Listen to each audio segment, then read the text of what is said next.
اسد کا خاندان ہاسپٹل پہنچ چکا تھا اپنے وارث دیکھنے۔ عریشہ کیسی ہے؟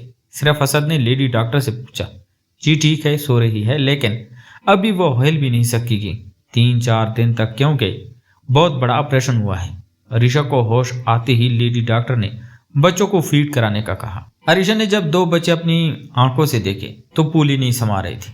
اسد نے ادھر ہی سجدہ شکر ادا کیا اور عریشہ سے ملنے کمرے میں آ گیا۔ تھینک یو عریشہ، اتنے خوبصورت تحفے دینے کے لیے۔ میں نے اپنا لاہور والا گھر تمہارے نام کر دیا ہے اسی خوشی میں۔ اسد آپ لوگ پلیز مجھے کچھ مت دیں، میں اتنی آسائشوں کی عادی نہیں ہوں، بس مجھے آپ کی قربت، پیار، احساس اور ہادی چاہیے۔ ہاں، ہادی کو بتا دیا ہے، ڈرائیور کے ساتھ آ رہا ہے، اپنے لٹل ماسٹرز کو دیکھ۔ ہادی چھوٹے چھوٹے بھائیوں کو دیکھ کر بہت خوش ہوا، کیونکہ چھوٹے بچے دیکھنا اس کی زندگی کا یہ پہلا تجربہ تھا۔ گھر آنے کے بعد مہمانوں کا تانتا بن گیا۔ گاؤں والے تو مکمل طور پر ہی جیسے رہنے آ گئے تھے۔ عریشہ گھبرا گئی تھی، کبھی بچوں کی دادی لے جاتی، بچے کبھی ان کی دادی، کبھی پپو۔ اسد، میں بہت پریشان ہو گئی ہوں بچوں کے حوالے سے، 2-3 گھنٹے یہ مجھ سے دور رہتے ہیں۔ عریشہ پریشان مت ہو، تھوڑی ہی دنوں ہی بات ہے، سب چلے جائیں گے تو تم پھر اکیلی ہوگی گھر میں۔ اسد، وہ بات نہیں ہے، بھلے ہمیشہ کے لیے رہیں یہ لوگ، مگر میرے بچے تو مجھے دے دیا کریں، بھوک لگ جاتی ہوگی انہیں، میں تو چل تک نہیں سکتی، تو کیسے مانگوں بچوں کو۔ عریشہ روحان سی ہو گئی۔ عریشہ، فار گاڈ سیک بچپنا چھوڑ دو اب، اور یہ کیا میرے بچے لگا رکھی ہے، یہ دونوں بچے اب اس خاندان کا خون ہے، اور میرے گھر والے جب تک چاہیں گے اپنے پاس رکھیں گے۔ اوکے، دماغ خراب کر کے رکھتی ہے۔ اسد کی اس رویے سے عریشہ کو بہت تکلیف پہنچی تھی۔ میں اپنی ماں کے پاس کچھ دنوں کے لیے جا رہی ہوں، رکھنا اپنے بچے اپنے پاس۔ عریشہ، میرا دماغ مزید خراب مت کرو، یہ بچے ابھی 1 ہفتے کے نہیں ہوئے ہیں اور تم نے فضول باتیں شروع کر دی ہیں۔ عریشہ نے اٹھنے کی کوشش کی، پیٹ کی ٹانکوں میں ٹھیس اٹھنے لگی۔ ہلو، مت لیٹ جاؤ، سکون سے، میں بچے لا رہا ہوں، اور کچھ کھاؤ گی؟ میں میٹ سے کہتا ہوں وہ تمہیں تیار کرے، کچھ کھلائے، پھر تم بچوں کو فیڈ کروا دینا۔ اسد کمرے سے نکل گیا۔ اسد کے جانے کے بعد عریشہ سوچنے لگی، میرا اتنا خیال ماما کے گھر کوئی نہیں رکھ سکتا۔ اسد واقعی بہت اچھے ہیں، بہت لونگ، بہت کیئرنگ۔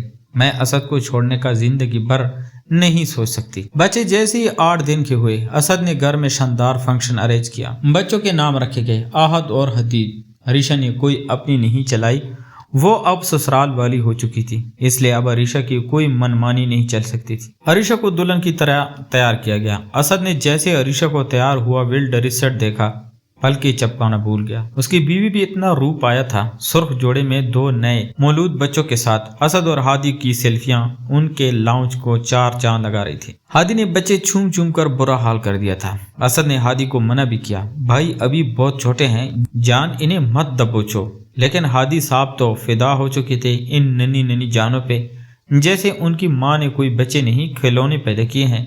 شاندار سا ڈنر تیار کیا گیا، بچوں کو بہت سارے گفٹ ملے۔ اسد نے دعا کرائی، نظر بد آسدین کے حسد سے پناہ کے لیے۔ ہادی بورڈنگ چلا گیا، اسد اپنے کالج میں بیزی ہو گیا، اور عریشہ بچوں میں جوں پسی کے ہوش ہی نہ رہی۔ وقت کیسے گزارتا چلا گیا۔ ہادی نے اولیولز کر لیا، احد اور حدید 10 سال کے ہو گئے۔ عریشہ اور اسد میں کوئی جھگڑا نہیں ہوا، سوائے ایک جھگڑ کے۔ عریشہ، تم اتنی لاپرواہ کیسے ہو سکتی ہو؟ ہاں، تم مر سکتی تھی، تم نے کیوں کیا ایسا؟ میں تمہیں کبھی معاف نہیں کروں گا۔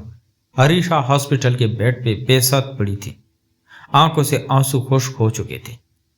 5 سال پہلے اسد کو بہت خواہش ہوئی کہ اللہ انہیں بیٹی دے دے، اور عریشہ نے کنسیو بھی کر لیا تھا، مگر عریشہ سیڑھیوں سے اتنی بری طرح پسلی کہ اس کا مس کیریج ہو گیا، اور اسد عریشہ سے متنفر ہو گیا۔ عریشہ، اب زندگی میں کبھی بھی میں تم سے یہ خواہش نہیں کروں گا، اور نہ اب ہمارا تعلق ایسا رہے گا۔ عریشہ اسد کے پاؤں پڑ گئی تھی اور بہت بری طرح معافی مانگ رہی۔ پلیز اسد، مجھے معاف کر دے، میں نے اپنا بچہ جان بوجھ کر نہیں کھویا، میں گر گئی تھی بس، ایسا مت کرے میرے ساتھ، میں بیوی ہوں آپ کے 3 بچوں کی ماں، پلیز ایسا نہ کرے میرے ساتھ۔ عریشہ نے رو رو کر گڑ گڑا کر معافی مانگی تھی، اور اسد خاموش رہا تھا، لیکن مرتا کیا نہ کرتا، بیوی تھی اس کی اور محبت بھی، معاف کر دیا، مگر اب عریشہ اسد کے دل میں ویسی جگہ نہیں پا سکتی تھی۔ اور عریشہ جانتی تھی کہ اسد کو بیٹی کی خواہش ہے۔ عریشہ نے جانے ماز پر رو رو کر دعا کی کہ مجھے بیٹی سے نواز دیا جائے، میری گود بھر دی جائے۔ عریشہ 40 سال کی ہو چکی تھی، 20 سال کا جوان بیٹا تھا ہادی اور 10 سال کے 2 بیٹے، لیکن عریشہ اسد کا دل جانتی تھی کہ وہ بیٹی چاہتا ہے اور اس کی یہ خواہش صرف عریشہ ہی پوری کر سکتی تھی۔ لیکن اسد نہیں مان رہا تھا۔ اب بچے کے لیے عریشہ میں 48 سال کا ہو گیا ہوں، فرض کرو اللہ مجھے اس عمر میں بیٹی دے بھی دیتا تو میں بوڑھا ہو جاؤں گا، اس کے جوان ہونے تک، اور ہو سکتا ہے کہ میں زندہ ہی نہ رہوں۔ اللہ نہ کرے اسد، اللہ آپ کو لمبی زندگی دے، اپنے بچوں کی خوشیاں دکھائے آپ کو اور بیٹی۔ اگر اللہ نے آپ کو دی تو آپ کو جنت میں وہ لے جائے گی انشاءاللہ۔ اسد خاموش ہو گیا اور عریشہ بیٹی کی تیاری کرنے لگی۔ کہانی جاری ہے۔ کہانی کا اگلا پارٹ نیکسٹ ویڈیو میں دیا جائے گا۔ کہانی پڑھنے کے دوران غلطی ہو سکتی ہے، اس کے لیے معذرت خواہ ہے کیونکہ میری اپنی زبان پشتو ہے۔ بہت شکریہ، اللہ حافظ۔